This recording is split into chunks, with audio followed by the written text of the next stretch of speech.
our presence has changed the world so much. Like as a species, our ability to invent things and change landscapes and leave our mark everywhere we go and many places we don't go has transformed the entire planet.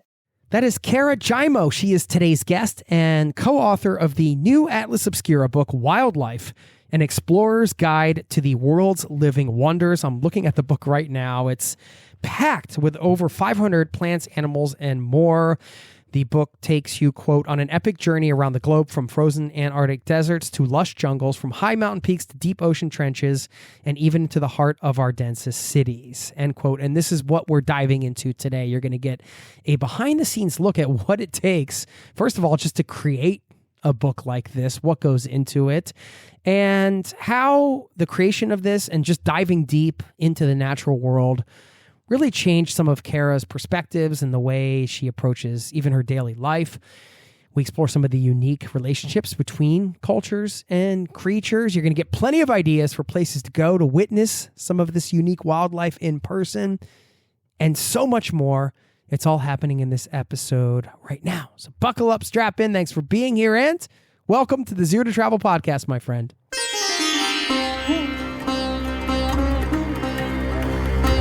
You're listening to the Zero to Travel podcast, where we explore exciting travel-based work, lifestyle, and business opportunities, helping you to achieve your wildest travel dreams. And now your host, world wanderer and travel junkie, Jason Moore. Hey, it's Jason here with ZeroToTravel.com. Welcome to the show. Thanks for hanging out, letting me bring a little travel into your ears today.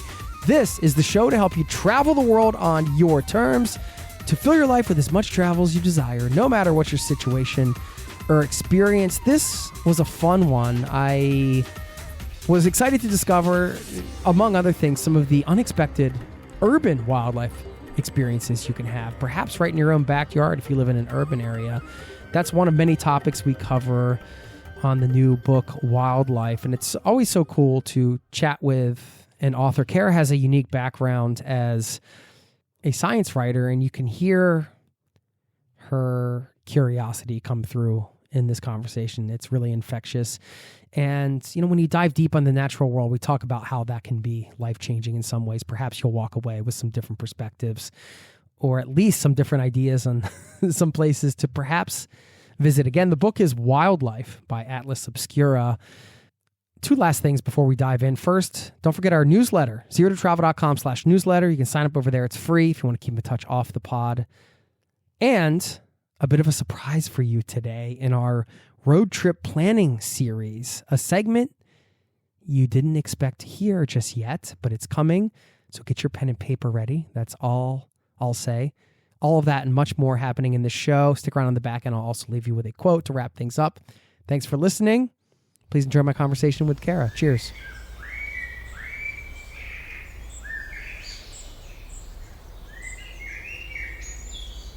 Cara Giaimo, welcome to the Zero to Travel podcast, my friend. How are you doing today? I'm doing great. Thank you so much for having me on. Well, this is exciting because I got the book. Thank you, by the way. Thanks to you and the team over there at Atlas Obscura for sending it along, because there's nothing better than a physical copy to kind of like flip through and prep for a conversation like this. This book's loaded. We have a lot of directions we could go today, I guess. But I have to start with Side Body, your band. Tell me about Side Body. That's not where I thought you were going to go. Yeah. I'm in a little band here in Somerville. I live in Somerville, Massachusetts. I'm in a band with three of my friends. We all live pretty close together. We have a studio like right at the midpoint of where we all live, and we play shows. I play guitar. I love to play guitar, and a lot of the writing work I do is a little bit solitary. Obviously, I get to talk to a lot of great sources, but making things with other people is kind of just a different thing, and it's nice to balance them both. I play in a band as well, and I play guitar. Oh, so awesome. Nice. I work Cool. Solitaire, so I feel like, we have a lot in common with how the day goes. And sometimes, the guitar's like, it's like talking to you. It's like it's staring at me right now. Not right this is where I want to be right now. But sometimes if I'm doing something and I'm a little bit like off track, and maybe it's like tax related or something, I'm like, the guitar is a much more appealing option right now. Totally. Yeah. I know. It's just, I have the same way. Mine's in my study where I work, and it looks at me too. It's like, are you sure? How does writing music inform your regular writing or vice versa?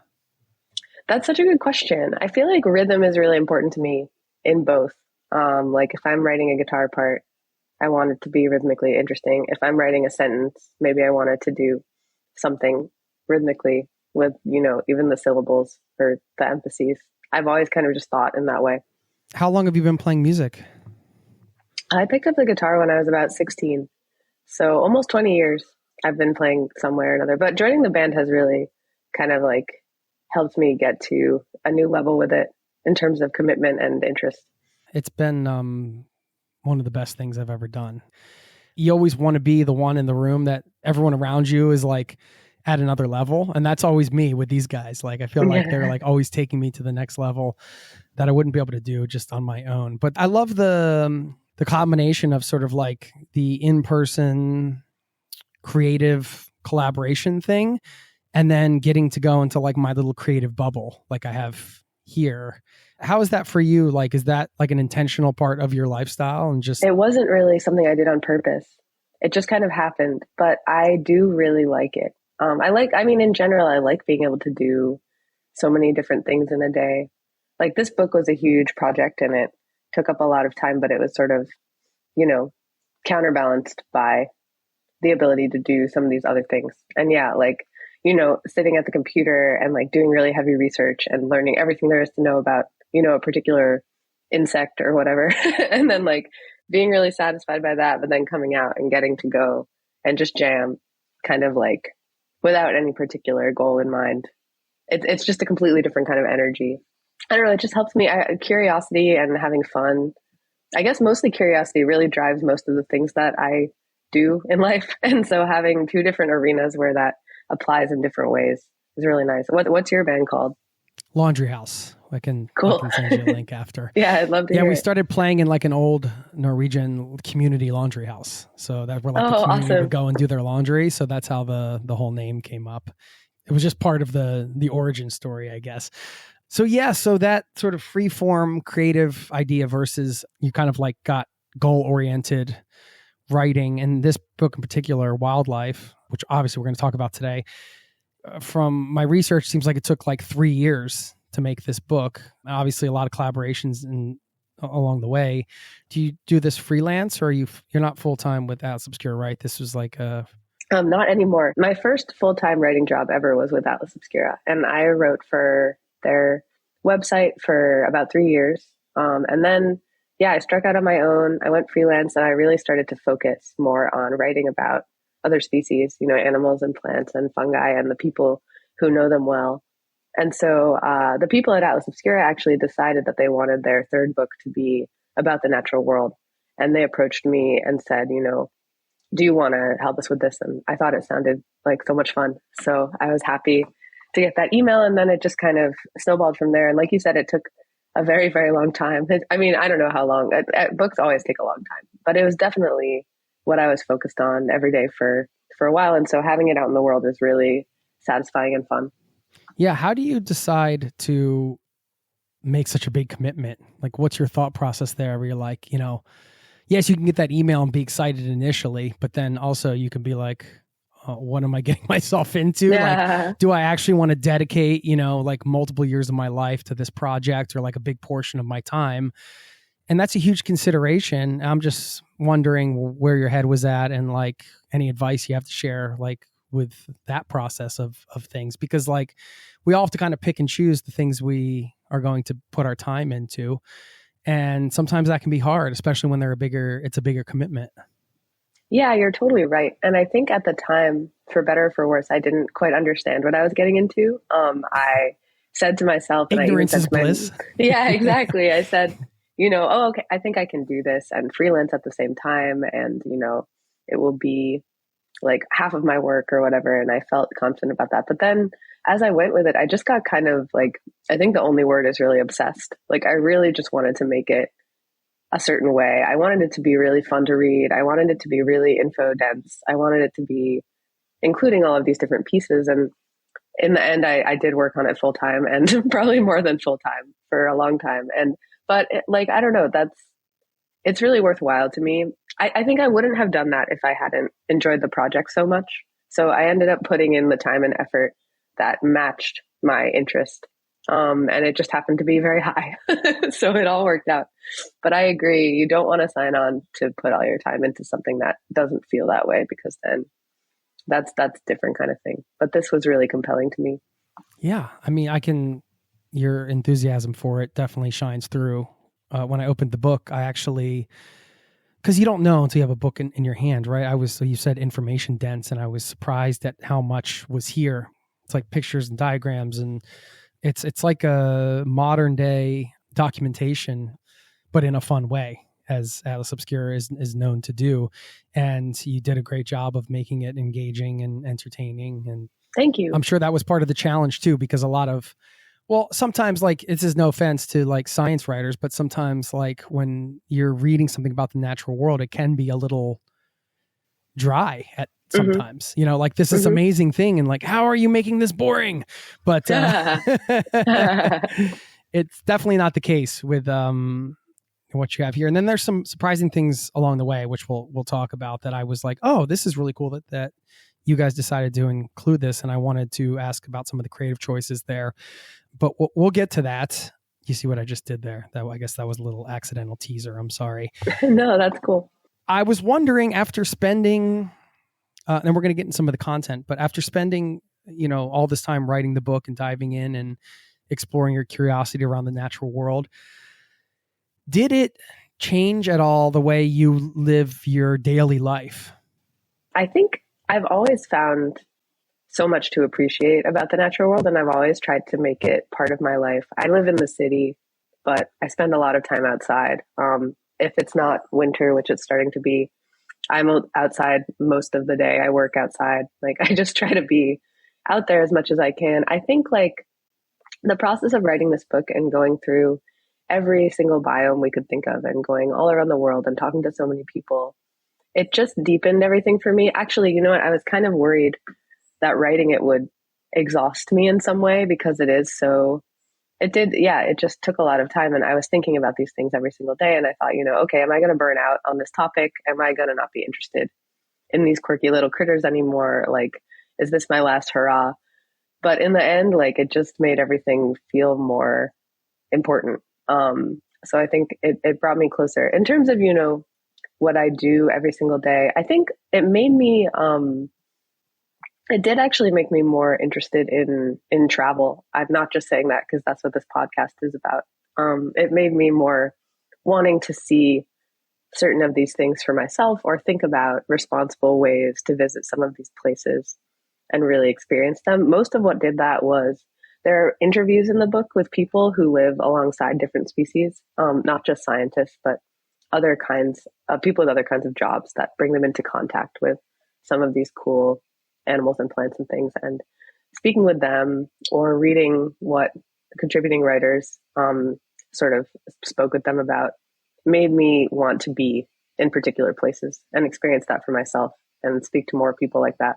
So I'd say it made me want to build that into my life a little bit more, because the funny thing about writing a book like this is you're so focused on writing and trying to bring this very inspiring sort of travel adjacent experience to others that you don't go anywhere. You just sit at the computer all day and you work on it. Like, people read the book and they ask me, did you go to all these places? Did you see all these things? And I didn't go anywhere. I just tried to do it, as not as fast as I could, but I couldn't possibly have gone to all of these places and still turn the book in on time.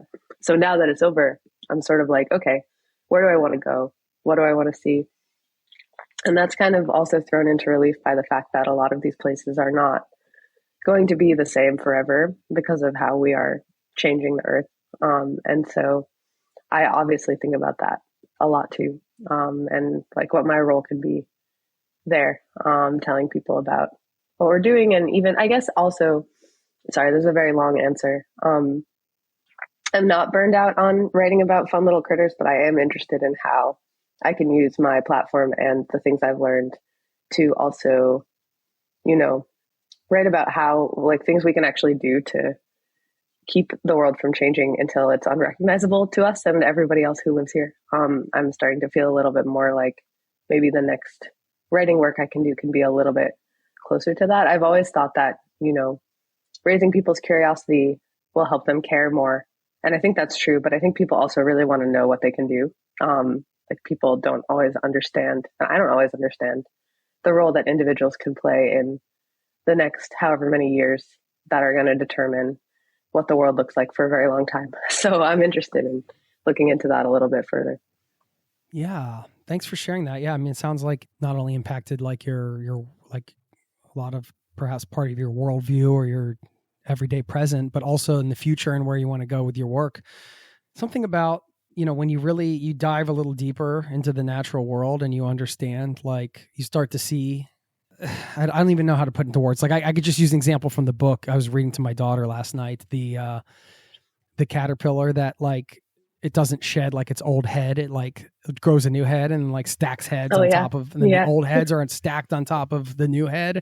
And it's like 7 heads high. And you're like, how is this like part of the same universe that we're, and just the endless creativity of the natural world. I think to me, that fuels my, like when I go deep on something like that, like one thing, like the 7-headed caterpillar example, I was thinking it's just like, wow, like the world's so infinitely creative and adaptable, and we're a part of that. So that must mean, therefore, we are as well. And I don't know, I just find it so inspiring.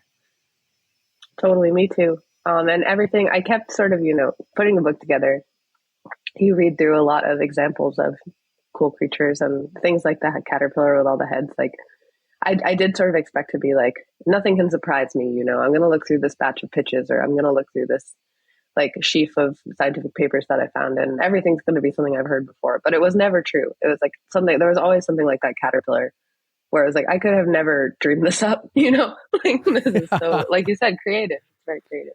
It gives you, reading deep on different plants, animals, and we can talk about how you broke down the book here, but I know you have it like forests and rainforests, grasslands and tundras, mountains, deserts, shallows and deep, cities and islands. And I thought cities was really cool to put in because it's just an opportunity for you to find and explore what's around you. For a lot of us that live in urban areas, it's just an opportunity to reaffirm the creativity of nature and sort of how like, yeah, it's humbling, I guess, in a lot of ways, reading about the natural world around us and understanding that we're a part of that and just how creative it is. You mentioned wanting to visit some of the places that you've written about now. I'm wondering what those are for you. Like, where are some of those places that really piqued your interest? You're the perfect person to answer this because you've gone so deep with this stuff. So I'm just wondering, like, what are those things that are going to like be worth the time to go see for you? I know that I want to go to the butterfly wintering grounds in Mexico where all the monarchs spend the winter.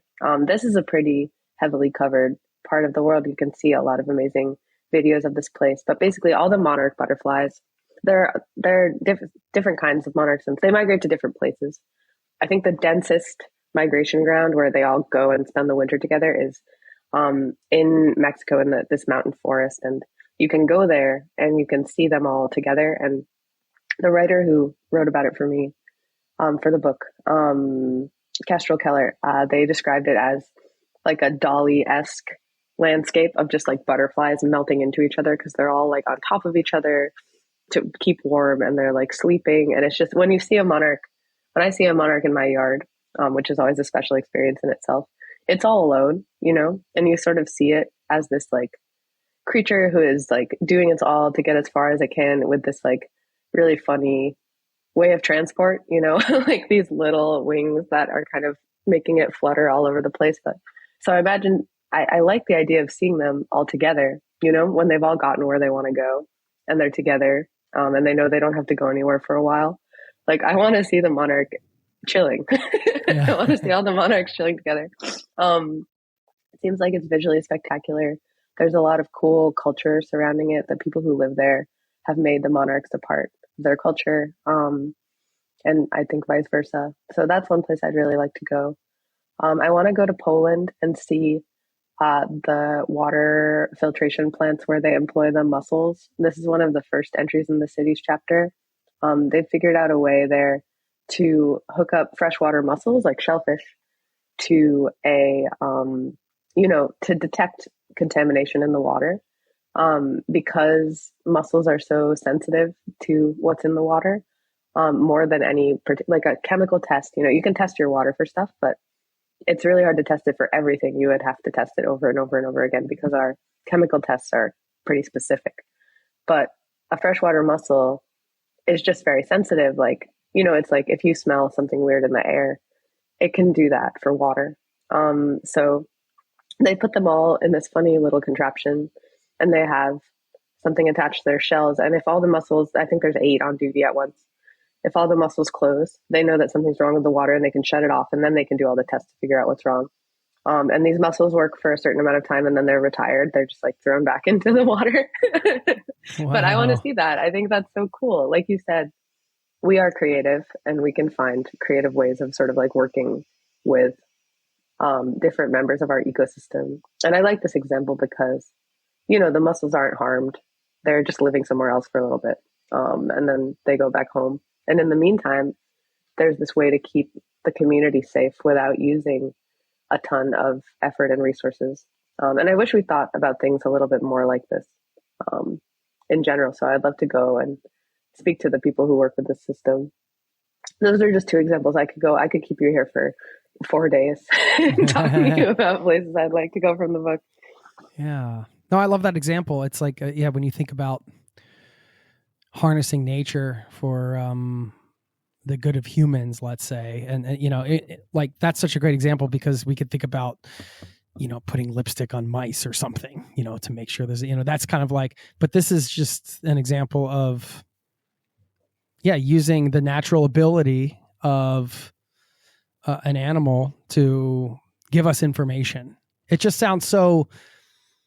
Is there like a name for that kind of field? Like that should be a whole field, right? Like people trying to figure out. It totally should. How to utilize nature to do, in like an organic way to kind of solve problems or make systems easier, like water testing, for example. Yeah, and it's funny because like nature does, not to like overstate things, but the world and the way that energy moves around and the way that different resources move around naturally is actually like, because evolution works the way it does, there is like a lot of balance, there's like a lot of these systems, like for example, insects, like people don't like insects. They think they're annoying. They don't like mosquitoes, for example. And all of that makes a lot of sense, but we actually need there to be so many insects in order to, pollinate all of our plants and provide a food source for animals that are slightly larger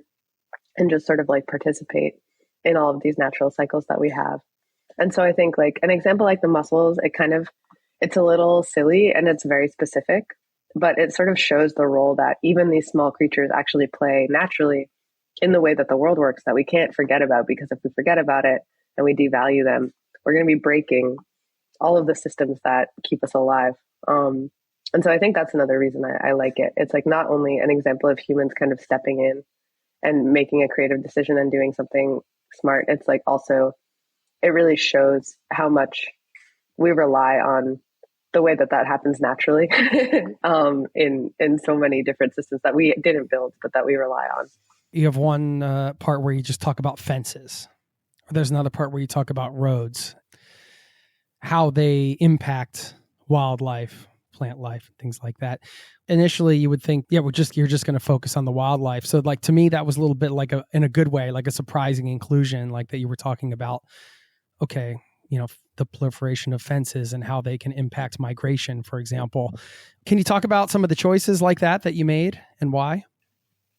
Sure. Yeah. I think, the book is called Wildlife, and it is definitely like, there were some parameters around that. We didn't include domestic animals. We didn't include we kept that parameter, but, humans have had a huge impact on the wild world. And a lot of these creatures actually do encounter what we would call, human-made objects like a fence or a road quite regularly. So it didn't really make sense to leave that out of the story, and to pretend that humans haven't changed the world. We're all just sort of impacting each other. And so, yeah, it felt interesting and important to include some of this. I also just like in my career have been lucky enough to meet a lot of people who know a lot of stuff. And I wanted to be able to talk to them for the book about the things that they think are important. And so, the person in the fence piece is a good friend. And she's impressed upon me over the years what a big issue this is. And so I figured it was a cool opportunity to help other people learn about it a little bit. I was excited when I saw that, because it definitely is not something you think about every day, but something that you see everywhere. The cities chapter, just statistically speaking, most people listening will be somewhat near an urban area. Apologies if you're not, but just going off of statistics. So I'm just wondering, just from that chapter, you want to share one or two examples of some things that might be unexpected surprises that people might be able to find in their own backyards? So one really cool one is peregrine falcons. I think I actually saw one of these the other day. I couldn't be completely sure. I live in Somerville, which is outside of Boston, or sort of part of Boston. And I think I saw one in Cambridge, which is the city next door. But peregrine falcons they're the fastest animal in the world. When they do they're called stooping dives, kind of just like whoosh out of the sky. They go faster than any other animal can. And they have learned, they used to be really prevalent, I think they used to live a lot near like wild rivers and sort of European grasslands. That's the ecosystem that I sort of like associate them with from the past. And there's been a lot of great writing about them there. But they've moved into cities quite successfully. Like, you never really know. Different animals sort of are good at like making it work in cities, and it can be a little bit unexpected. Peregrine falcons are really good at it. They have moved into cities really all over the world. They like to live high up because they have amazing vision, and they like to swoop down on their prey from above. So they like to live high up and kind of like look out over their territory. And so they'll nest like really high up in cathedrals, or they'll nest like in skyscrapers, just any super tall building. It like plays the role of a cliff in, where they once lived. And obviously some of them still do live outside of cities. But the fact that you can kind of just like go into a city and watch a falcon maybe like break a record, like when it's hunting, like that's really cool. Like, you wouldn't necessarily expect that you could do that. They're also changing their behavior. Somebody saw a peregrine falcon in the UK, like hunting by a street light, which nobody really knew they could do. Like, the idea that peregrines could use artificial light to change their lives, like, and that's so cool to think about too, because like adaptations like that are super fascinating. I think we tend to think about animals and plants and stuff as like a bit static, like, oh, they do this and that's just how it is. But they're like us, they use their minds and they figure out how to work with the environments they have. And so some falcon was like, hey, it's light enough for me to catch a pigeon tonight. Let's try it. And it kind of like invented this new behavior. Yeah. Have you heard the term evolutionary mismatch? No. It's something I just became aware of recently. As applied to humans, it's this idea of, like the way, obviously we're bombarded with information, how much information we get through the internet and social media and everything like that is not like where our brains aren't designed for that. So it's like we haven't evolved enough to match up with the pace of the world, essentially. It must, of course, be the same for animals. And I wonder how that evolutionary mismatch impacts their brains or their behaviors. It's an interesting thought. Totally. Yeah. And like, not everybody can really make it work. Like, not every animal is going to find a place in the city where they want to live. Not every animal is going to want to be so close to so much noise and hustle and bustle. But the ones that are really, they also give us an opportunity to think outside of ourselves. Like, when you are walking down the street in a city and you see a peregrine falcon, or you see, the other example I was going to give is starling murmurations. These are very birdy examples, I think, just because birds are a bit easier to see a lot of the time, especially in a city. Starlings, They're sort of little, very common iridescent birds. They are now found like across the world, a lot of the northern hemisphere, and then also places like Australia, New Zealand, Argentina, Venezuela, and they flock in these huge groups that look just so beautiful. Like you might have seen them. It often happens over rivers, sort of like at dusk. They'll all fly together, and it's a safety decision for them to be in a big flock, all moving together. It might nobody's quite sure exactly why they do it, but it might help them confuse potential prey who can't tell like which individual starling to pick out of the flock, or it might help them stay warm. But it's really, really cool if you get to see it, especially if you get to see a really big one. It's like, I don't know, it's like the Northern Lights almost, like this form of motion that seems really alien and weird, and you don't quite understand how it's happening. But they have this sort of hive mind ability to follow each other in ways that make these really cool shapes that are almost like Rorschach blocks or something like that. So that's another thing to look out for. That's actually quite easy. Like if you're not going to miss it if you're there when it's happening, and you can seek it out, like going to a bridge in the evening where you know starlings are. They might do this. My cat is here now. One of them. This is Poppy Seed. Speaking of the natural world, hello, Poppy Exactly. Seed. I think that, that's if there's one call to action here, I would say it's just like maybe we can all pay a little bit more attention as we walk out the door. You know, I find that, at least for myself, it's living in a urban area. Sometimes it's just easy to you just get from point A to point B, and you're not really looking around at some of the things that are happening around you. And when you do, it is like an exercise in mindfulness in a way. You're like, wait a minute, let me stop. Like, what are those ants doing? This is insane. Why are they piled up on top of each other like that? Or, whatever. It's just, I don't know. It's always nice to come out of these episodes just kind of like people can think of one small thing to do that they could, and if you want to add to that, I'd love to hear. You mentioned ants. Like watching insects is fascinating, and they're everywhere. And a lot of times if they show up in our house, we're like, no, I don't want you here. I don't care what you're doing.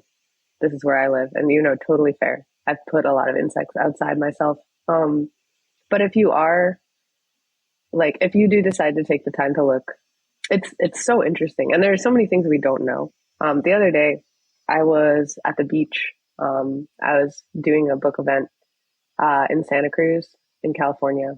And so I was driving there and I stopped at a beach and I walked up on like a jetty, like rocks that go out into the ocean. And I was looking for birds or fish or whatever. But what I actually found was like spiders.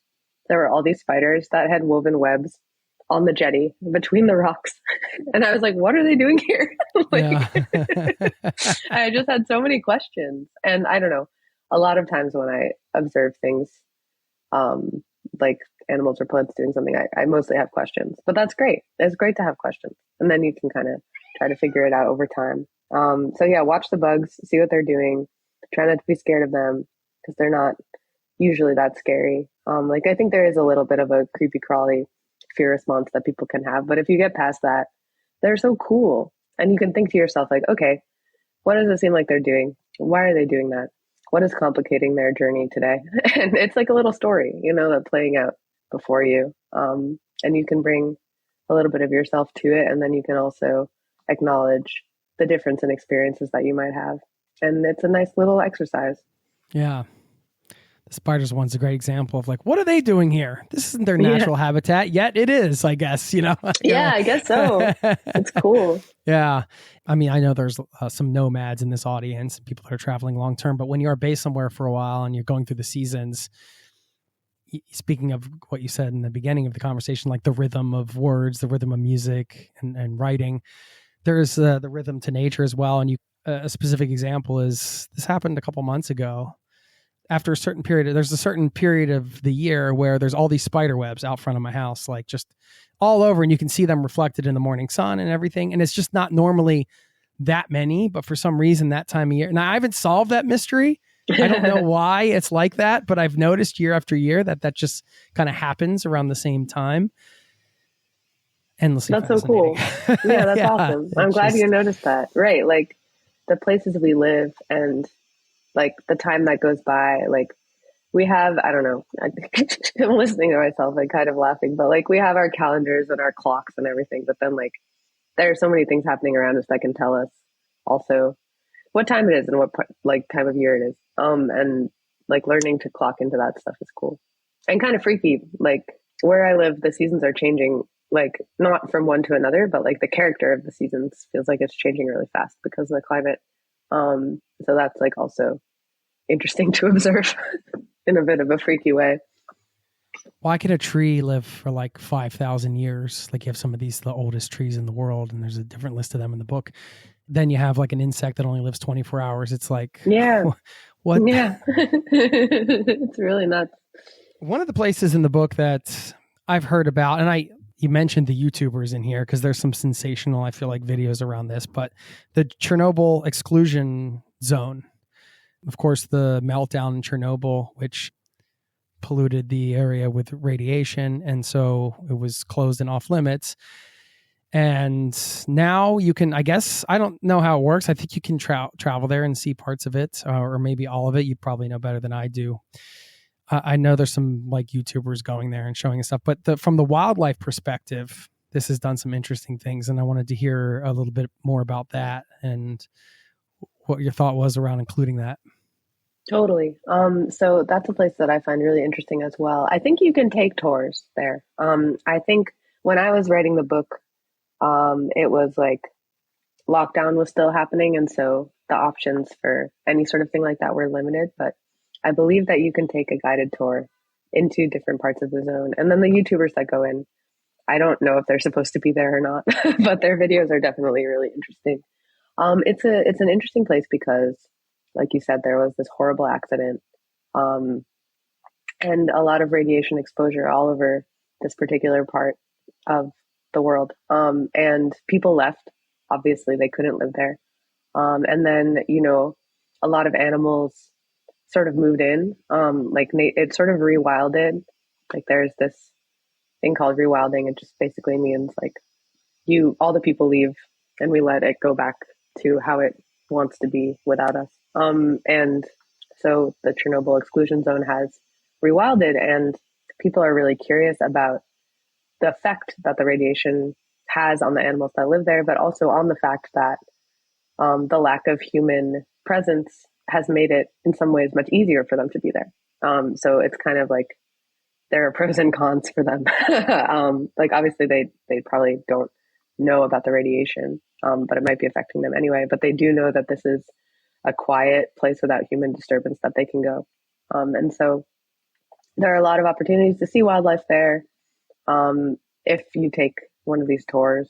And then people are also studying, the radiation effects on the different species. And it's hard to say, like some of the some of the observations seem to suggest that certain species are unaffected while others might be very affected. So it's a bit scattershot, but yeah, it's a super interesting place. I mean, again, like our presence has changed the world so much. Like as a species, our ability to invent things and change landscapes and like just sort of leave our mark everywhere we go in many places we don't go has transformed the entire planet. And I didn't want to shy away from that in this book because it's true and it's also interesting.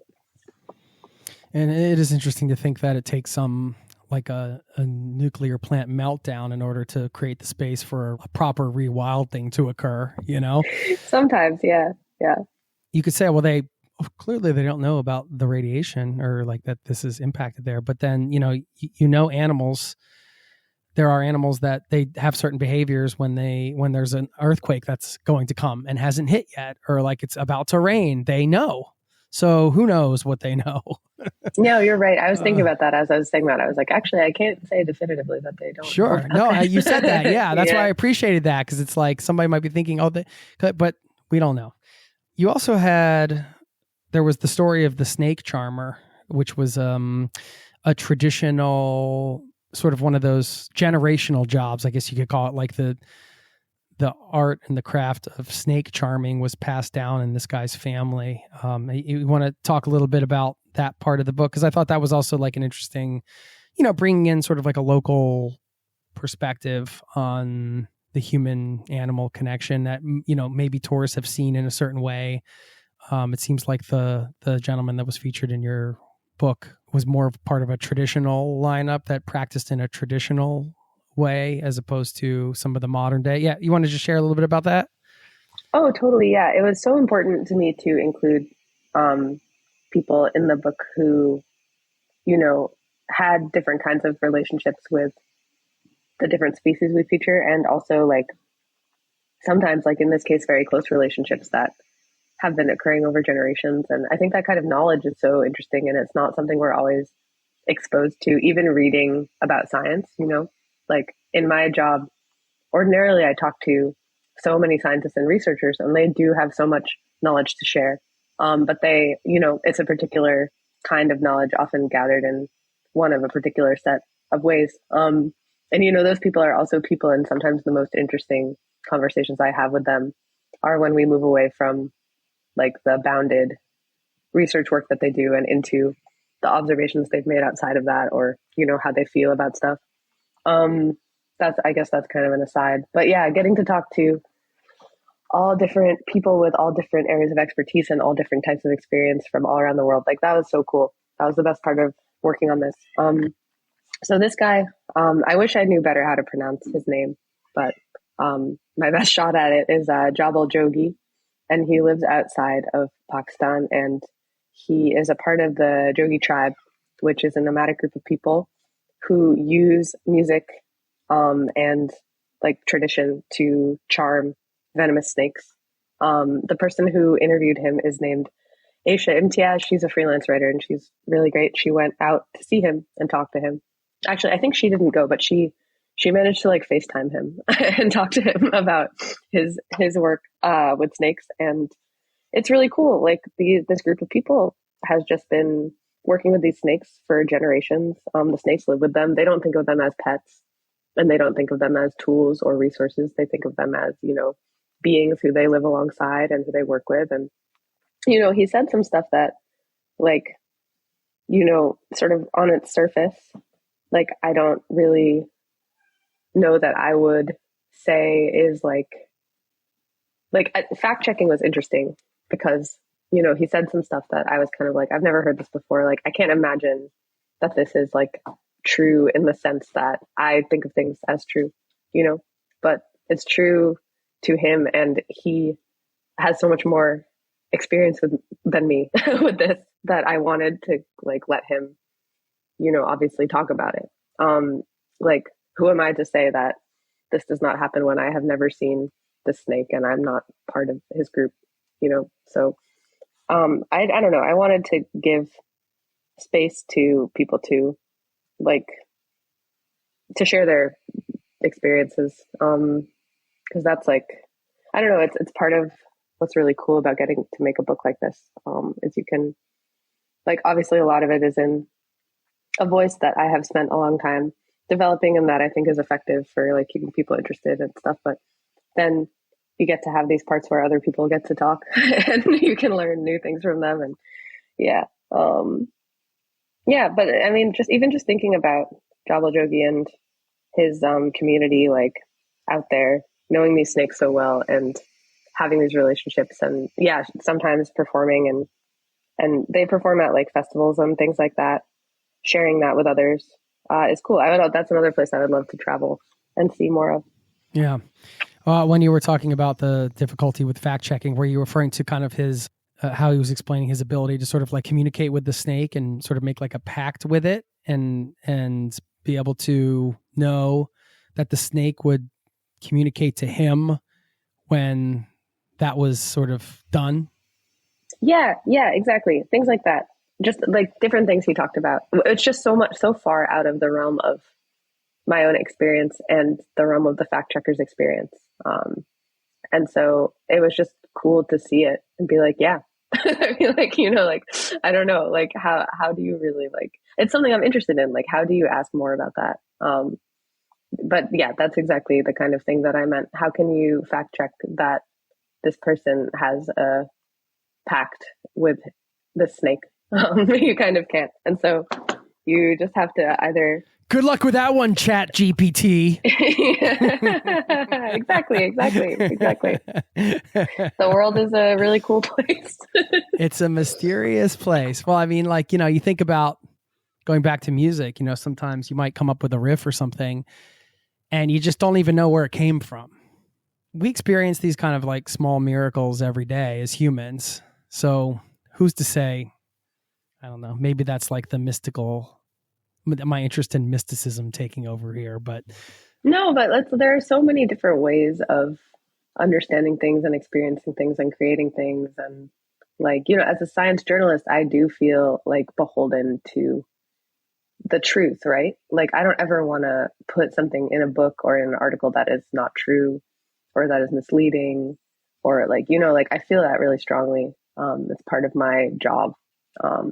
But then, yeah, you get into these things that some people would say, that's hogwash, that's impossible. But other people would not say that. And I think you just kind of have to, like, I trust this person to tell me about his experiences. And so I was glad to have the ability to include them. And I think it can be really mind-opening to consider that this, like, is a way to relate to a snake, Yeah. I mean, we're both from the US originally, so like we can only speak from the Western mindset, and that's important to remember, right? Like everything is filtered through that mindset. And so to include different perspectives and just like include them in an honest way, I think is really cool. I mean, as a science writer, it's, how much that we don't know about the natural world. So it's just, I don't know, it's amazing to me to think like, we can put a person on the moon. So surely we know everything about everything, but then we don't even know like simple things about how trees communicate or something, Totally. It's just like, the more you know.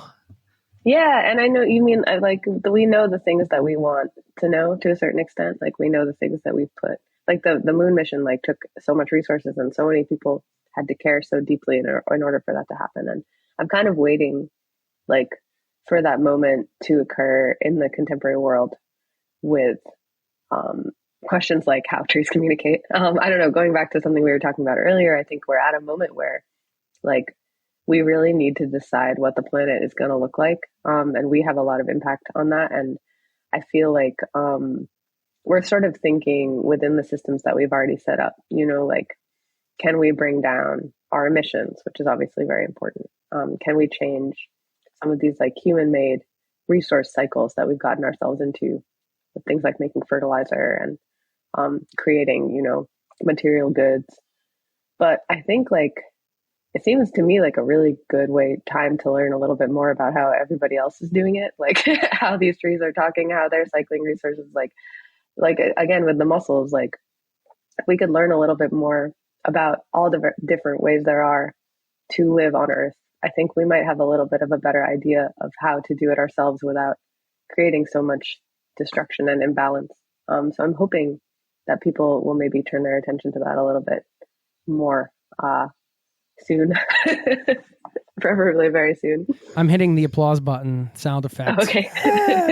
Thank you. No, seriously. I mean, it's like that idea of what you just said, getting more scientists to question the existing systems instead of just kind of like blindly working within them, maybe taking a step back out and be like, is this even like the framework we should be using to operate within? Like, what would it look like if, these types of questions are going to open up things like the mussel example that you used.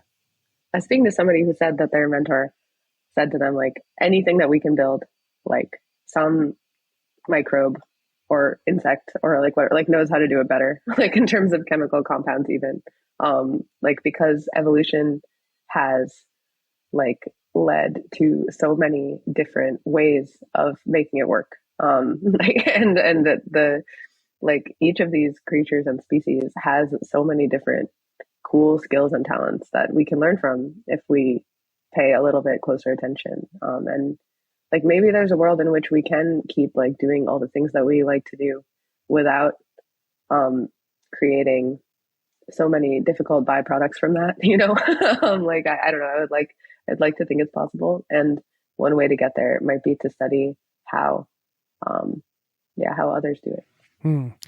If you find like a tree or plant or something that I can like pull a leaf from and it'll make me a better guitar player, like I can rub my hands on it and keep it in my office, let me know if that exists. Totally. That would be pretty sweet. Did you read the interview with the zoo musicologist yet? No. You might be interested in that. It's in the forest chapter.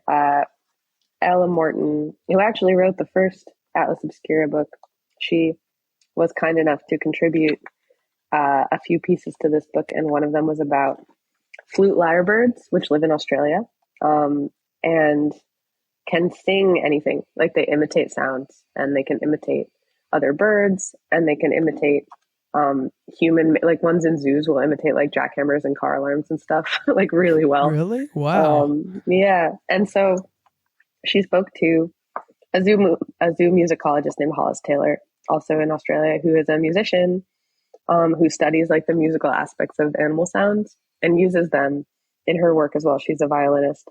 She says that like playing birdsong on her violin makes her understand it better and also makes her a better violinist. So that might be your magic leaf.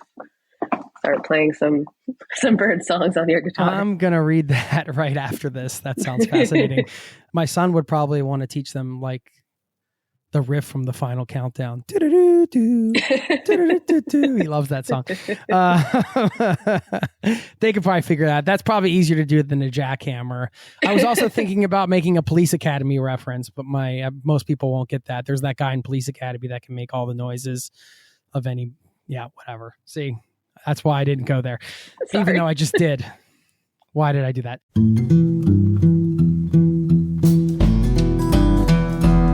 Okay, it's time for another edition of our road trip planning mini-series, and I've got a surprise for you today because I couldn't wait. We're going to plan your trip today. It's how to plan your next road trip today in 3 easy steps. So get your pen and paper ready, get pumped up, because you are planning yourself a road trip in the near future. And we're all about taking action, getting out and traveling. So that's why we're doing this today. We're going to take all the tips and advice and ideas from the previous segments and put them to use by helping you plan an epic road trip for the coming year today. So you've heard examples of some epic trips already during this series. You've gotten some counterintuitive hacks. You've gotten advice for crafting an epic itinerary. You've gotten plenty of other goodies in between. And I want you to keep those in mind as we roll through these 3 easy steps. And by the end of today, by the end of this segment, in fact, you're going to have an incredible road trip on the books. So before we dive in, I want to say a quick and huge thank you to Defender for supporting this special road trip planning mini-series. Defender is truly the ultimate road trip vehicle for many reasons, including its durability, its cargo capacity, and the fact that it's tested to the extreme. Defender's family of vehicles include the 90, 110, or the 130, which has a whopping 8 seats. Defender is an icon of adventure with a tough, rigid body design, and it's been reimagined for a new generation of explorers that is you. Design your Defender at LandRoverUSA.com. Now, when you think about a road trip, what comes to mind? For me, it's one single word: freedom. It's possibility. Also, it's the buzz that kind of comes with that anticipation of what we might find around any given corner, what's going to happen any day we wake up. It's the adventure. And in order to plan a trip, I think the best place to start for any trip, not just a road trip, get a rock solid foundation by identifying your quote unquote why, your intention. What do you want out of this trip that you're planning today? And you are planning a trip today. I'm watching you. I know you're doing this, okay? Do you want your road trip to be a transformative type of experience? Maybe you want to have a chance to, travel and just see some people you love and kind of build it out like that. Maybe it's you taking a shot to do something you've dreamed about for years, and now is finally the time to just go for it. Maybe it's completing a big quest. You've heard a lot of people on this show talk about their quests, like, visiting every national park in the Western USA or something like that.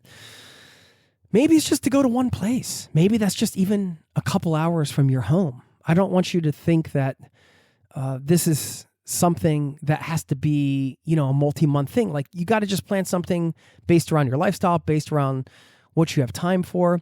And maybe that's just going to a place nearby that you've always wanted to check out, but have been putting off. The one that comes to mind for me, I grew up outside of Philadelphia, and I still have never been to see Gettysburg, the historical site. And I've really got to do that. So I'm not living there anymore, but that would be an example of if I was living in the Philadelphia area, maybe I would just finally book that trip to Gettysburg to check it out. So the question is, what do you really want out of this trip? Maybe it's just an opportunity to spend some time for yourself. When I was driving from Colorado to Pennsylvania, I was going to move to Norway. My wife was pregnant with our first child, and I was going to take this road trip across the states. And for me, I kind of knew going into it. It was, I don't know if I was living in my own coming of age story, but, in a way, for me, it was really just a chance to spend some time alone, crossing my home country one last time before moving abroad. I got to hit up some diners, which is something I love to do for breakfast. I got to go to my homecoming at my old university, so I knew I was going to stop and see some friends. And I got the mental space during the long drives to contemplate, what it means to become a father and how I might want my life to look, and really an opportunity to, have some fun along the way, see some friends, and perhaps, maybe even be a bit transformed. I didn't put too much pressure on that, but I knew, I was closing a chapter on life, and a road trip really was the perfect way to kind of give me the space to process that and to, connect with my home country one last time, and then to just kind of think about closing that chapter of my life in Colorado and opening up this new chapter and what that all meant. I mean, getting that physical space on those long drives, it's such a wonderful gift. So, that was a deeper journey for me in some ways, but, other trips I've done, like going to Moab, Utah, when I was living in Colorado, we'd go with a couple friends, and we just really had the simple intention of just getting outside, doing some hiking, biking, and rafting, just having some good food and good fun. So what about you? What is your why for planning this particular trip you are planning today? Before we get into these 3 easy steps, I think it's smart to just go ahead, pause this if you can, and just write it down, or, if you're driving or something, just take a moment and get it locked in your head. Don't overthink it. I think your best why is usually the first one that comes to mind. Okay, now let's get into these 3 easy steps. They are fairly easy too, but they will make it real. So the number 1 is just to commit. That means picking a date and a time frame to lock it in and pick a general route. It doesn't have to be perfect. So right now, I want you to just write down the day and roughly the day you're going to leave, roughly how many days you're going to be gone, and pick your general itinerary. It doesn't have to be perfect. Like, where are you going to go? Is it a particular state? Is it like a loop? Are you spending a weekend somewhere? Just lock something in. Don't overthink it. You're going to have a great time no matter what. Don't be like, oh, well, I don't know if maybe I should do this and that. Just pick something and roll with it, okay? Number 2, I want you to share. That means call or text any friends or family you may want to join you. If you're going solo, maybe you want to just call or text somebody anyway, just to let them know, give you a little bit of accountability. Just be like, hey, I really want to do this trip. I'm committing to it. I just want to let you know so you hold me accountable. Something as simple as that. Having accountability and telling people really makes something more real. You do get that sort of extra push. And then get in touch with someone you might want to visit on the trip. If you're going to be visiting somebody, just be like, hey, I want to come visit. This is, when I'm thinking about, what do you think? I'd love to see you. Anyway, the point is to tell someone. Now, I realize you might need to reverse step 1 and 2 of this if your trip revolves around visiting people, because you're going to want to make sure that they're available first. And so in that case, if you're going to build your trip around, which is another great way to build a trip, just like, hey, I'm just going to hopscotch around and stay with family and friends and just visit them. Just, get their availability, and then that will help you lock in the dates. Okay. Lastly, make it concrete. And the way you can do this is by booking a place to stay for one of your nights. I remember when we locked in our honeymoon, my wife and I, we did a road trip in Colorado for our honeymoon, and we went to a bluegrass festival, and it was awesome. And we had time from when we were going to leave Boulder to when we were going to get to Telluride for this bluegrass festival. And so how we kind of locked it in was we booked a place in Ridgeway, Colorado for 4 nights. And we knew that was going to be near a hot spring. That was something we wanted to do. We knew it was going to be near a bunch of hiking and all sorts of outdoor activities. And it was just a way to lock that part of the trip in and just be like, all right, here's what we're doing. We're doing this. We wanted to, again, be near that hot spring. So you could always pick something like that and then just, book something near something you really want to do. Anyway, just make it concrete by getting a travel reservation and get some momentum. And just remember, if you check the cancellation policies on any place you book, if you're smart about it and you're still unsure, then you can book something that is cancelable, right? But it's just the act of going on and just today. And I know you can't maybe do this right now because perhaps you're tied up. If you're listening to this at home and you can, go for it. But by the end of the day, or then within the next 24 hours, book something. I guarantee you'll start to feel like, okay, this is actually happening. This is real. And a bonus tip for you, just celebrate, get pumped. I mean, if that means buying a book about the place you're going, or just getting a map, or just having a coffee or your favorite beverage and just celebrate and just be like, yeah, rock on, I'm doing this. Awesome. So I'm applauding you. Well done. You just locked in a trip, and we're all about adding more travel into your life here on the show. And so that's what we did today. Okay, there you go. Be on the lookout.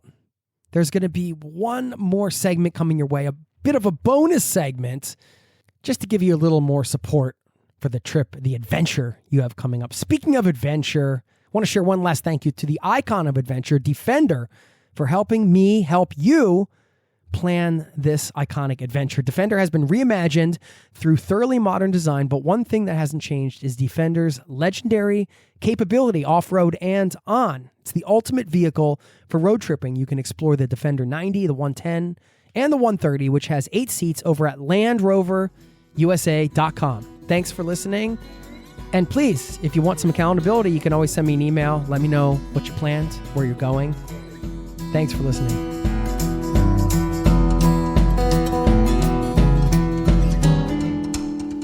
A couple more questions. I want to respect your time because I know you're doing a lot of these. What is your greatest hope for the book? I'm getting a sense of some of the sort of deeply personal, meaningful things to you around sort of nature and climate. Was that one of the things that kept you going on the project and kind of your why, not just the curiosity, but also as a foundational sort of great hope for the book? What is it? Yeah, that's a great question. I think, it definitely helped keep me going to think of, obviously, people reading it. And it also came to mind as I was working on it. A lot of the research sort of led me to, you're looking into a particular creature and you wonder, okay, how is it doing? And a lot of the times the answer was its circumstances have changed a lot and will continue to change a lot because of, it's usually habitat loss from human development and resource extraction and /or climate change, which is, changing the conditions of a lot of places where these creatures have lived for a very, very long time. And so as I was writing, I was thinking about all the people over the years who have taken on this task of making species compilations. They've been going on for a while. They were a huge thing in Victorian England, when colonialism was big and people were doing a lot of exploring and bringing examples back of things that they had seen and making big compendiums to teach people about the different species that exist all around the world. And then, there are obviously taxonomy collections, and there are I don't know what, even I was thinking a lot about when I was little, I loved zoo books. Do you remember those little leaflets where it was you could get one, it was about lions, and then you could get one that was about giraffes, and it just was filled with stats and facts. I don't know. I had all these things in mind when I felt like I was kind of part of a tradition, sort of people who like to compile species. And I was thinking okay, in this moment, part of that is actually reckoning with loss and fear and grief.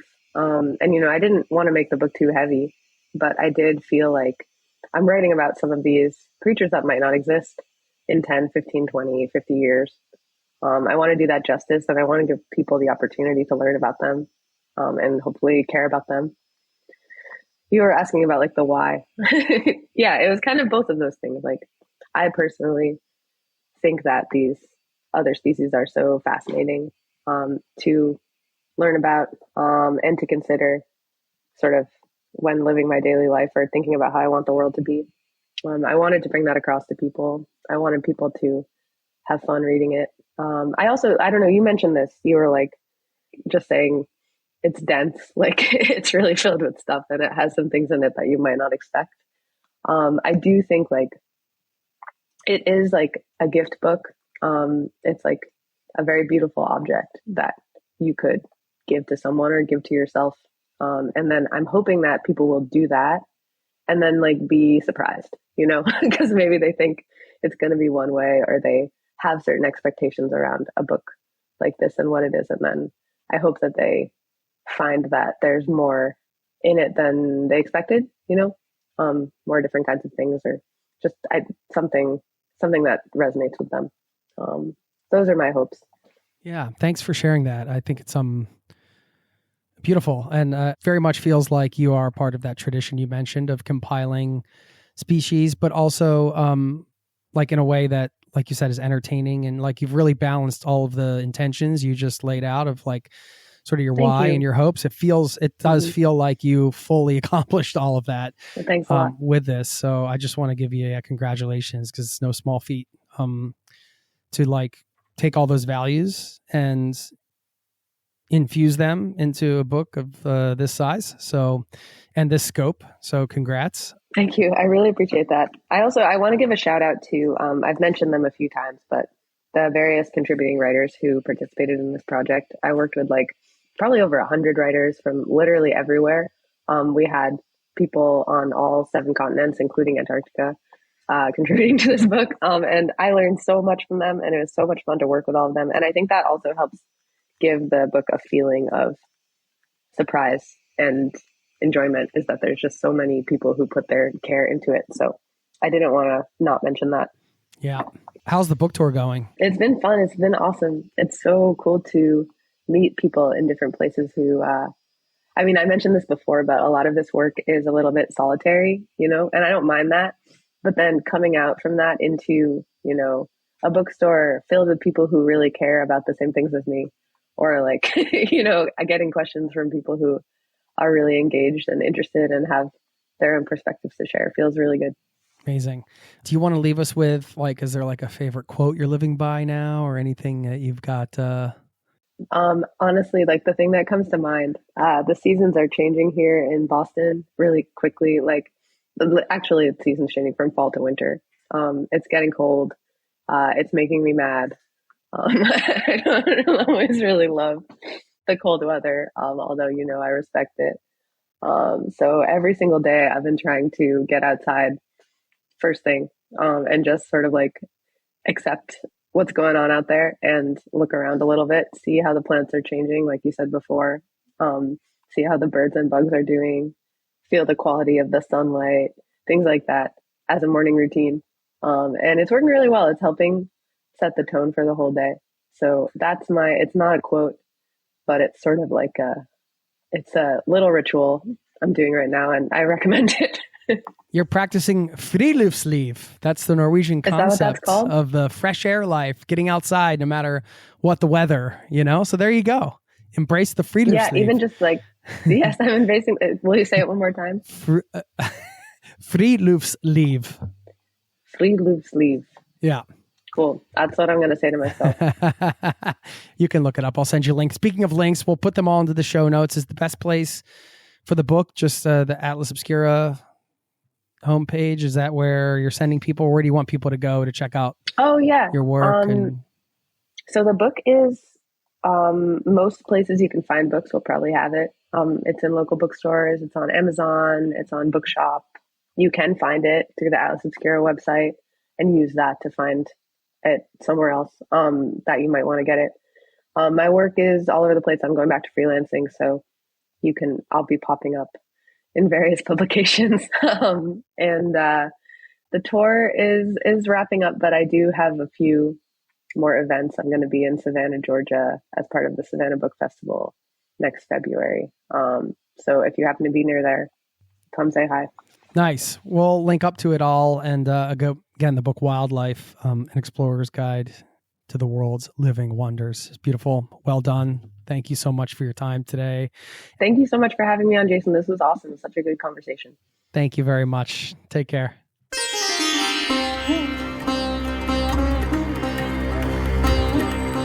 Thank you very much to Cara Giaimo and the folks over at Atlas Obscura for setting this up and sending me this lovely book, Wildlife. It's really inspiring, as you heard me discuss in the interview. I just love deep diving on what nature has to offer, and it's unlimited and infinite creativity.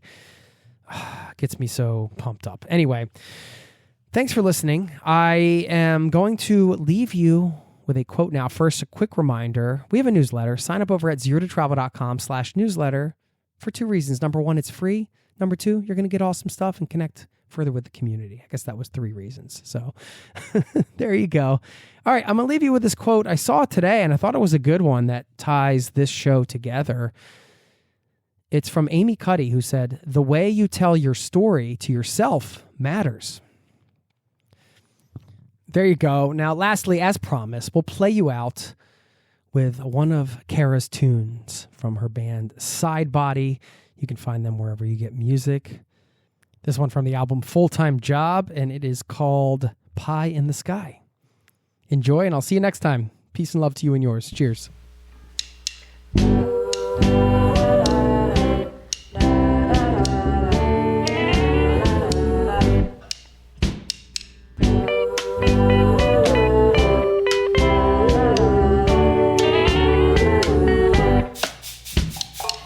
Hey Michelle, why you running so fast? You had these memories and I told you they wouldn't last. Hey Michelle, can we leave it behind? No, take the distance and maybe call it a sign. Hey Michelle, don't tell my secret to anyone but me and you.